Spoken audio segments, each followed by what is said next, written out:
we're like kind of doing a little series on why drag. So maybe you can answer that question. Why drag? That is a really, I mean, that's a really, I think, a good question for me, because and people have asked me that. They say, oh, well, you're obviously a singer. Why do you choose to sing in drag? Why don't you sing as a boy? And that's a really, I mean, it's a great question.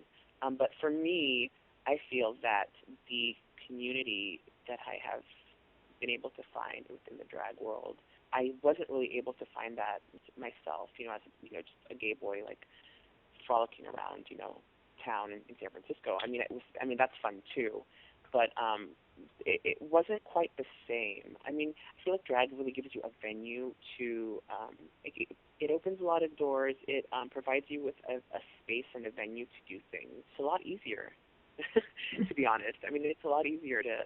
I mean, there's a lot of drag shows in town, right? Mm-hmm. There's a venue for that, for people to go out and get up on stage and do your thing. You know what I mean?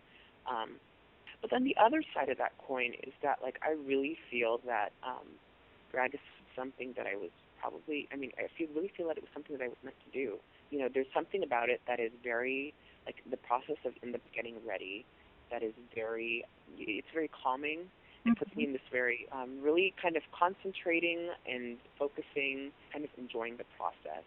And also, I feel like society is so gendered in everything that we do, you know what I mean? I mean, I definitely identify as a man, much connected to my masculine side. But, I feel like I also definitely have this strong feminine energy. I think that drag gives me a place to kind of put that feminine energy. Not necessarily that I can't integrate the two, because I do, but it gives me an opportunity to celebrate that feminine energy. You know what I mean?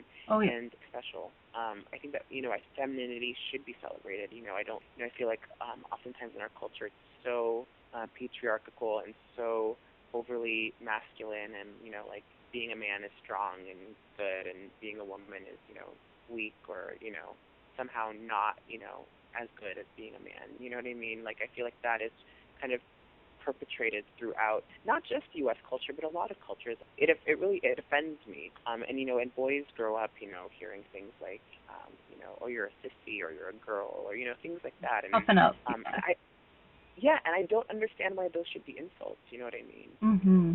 And I feel like we need to celebrate femininity I more. I love to hear. I love hearing you say that. I mean, it's coming from a male, like, to actually say that. This means a lot. Well, Share I think that. it's true. Well, thank you, but I mean, it's true. I really do think so. I mean, women are mothers and all that stuff. So, I mean, where would we be without women? I don't know. Um, right. I don't think I want to know.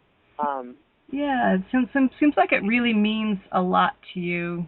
Not only that you can succeed in San Francisco, but basically just the whole process and being this personality, honey. This, your personality. It just seems pretty powerful. yeah, I mean, I think being Honey Mahogany has taught me a lot. Okay, so here's something else too about drag is, it's really funny because there are, and I think it's controversial, but there are definitely differences, between someone who is a drag queen and someone who's transgender, right? Or most people seem to think so. And I was definitely one of those people. I mean, for me, my understanding was that, a drag queen was a man who performed as a woman, occasionally, or performed as a character a characterization of a woman. And a transgendered person was someone who was born one gender, but actually felt that they really belonged to the opposite gender. Mhm. But in talking to Virginia Suicide, we were having a conversation about it one day, and she was like, well, I totally consider myself to be transgender, and I was kind of taken aback because I mean I knew her as both Virginia Suicide and as a boy, and I said, oh well, why do you think that, or where is this coming from? Because I was thinking, well, maybe I don't know her at all. Mhm.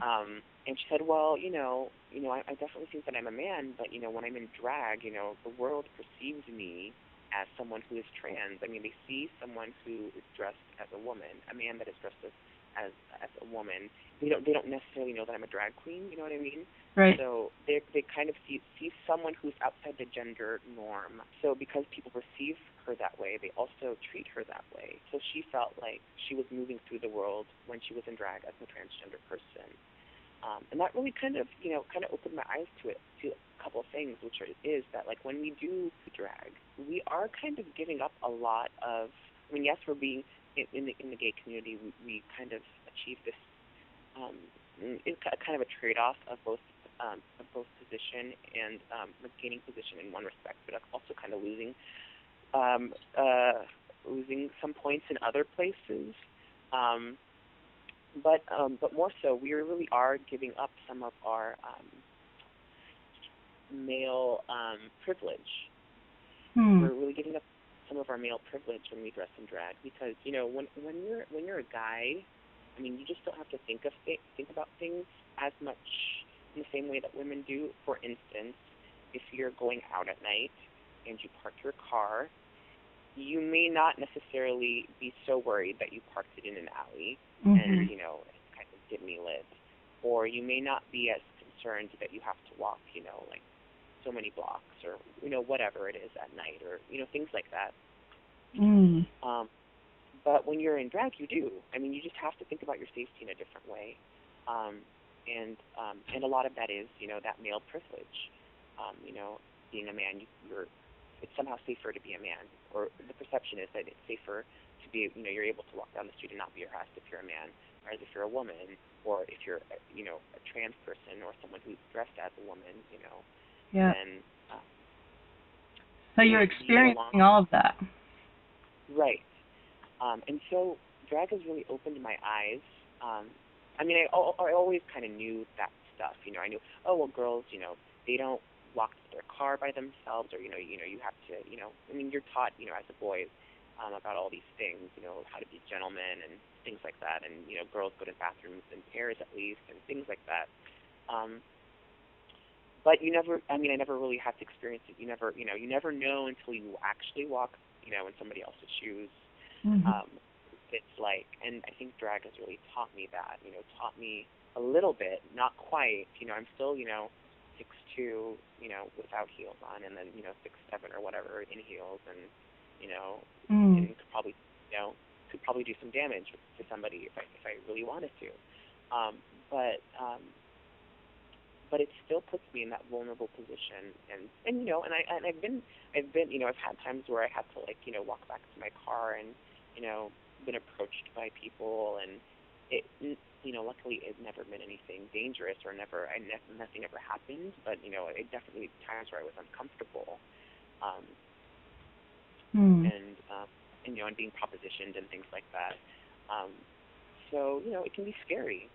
Um, and so it has definitely, like I said, it's opened my eyes, and it's taught me a lot of lessons, and not just that, that's just one example, um, um, but it's taught me a lot. I mean, it's taught me a lot about myself, about the person that I want to be, who I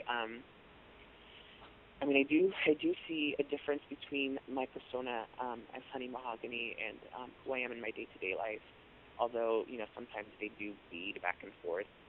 Um, but she's kind of given me an outlet, but also um, a way to explore things that I necessarily wouldn't have gotten to explore otherwise. So it's been a really big blessing in my life in a lot of ways. I don't regret. There's nothing that I really regret about it. It's been a great lesson and great opportunity. And I see myself continuing on with it. I mean, I don't see myself stopping anytime soon. So. Well, we're happy about that. That's for sure.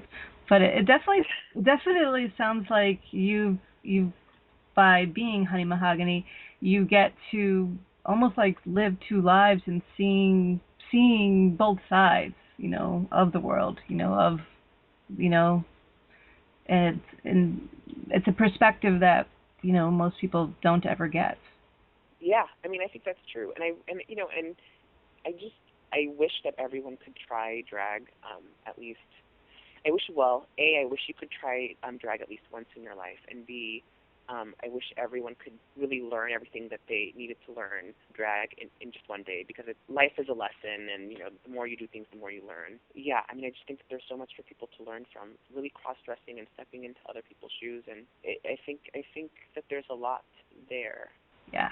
I mean, we all have several different parts of our lives, but Honey Mahogany definitely, I do feel like, is a little bit of a superhero in that she's this person that she's kind of like Batman, like she comes out at night.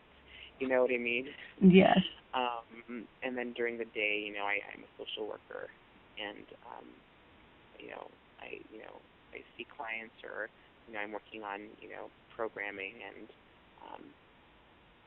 it's a very and actually, and I work for an LGBT organization, so it's still pretty queer, but very different.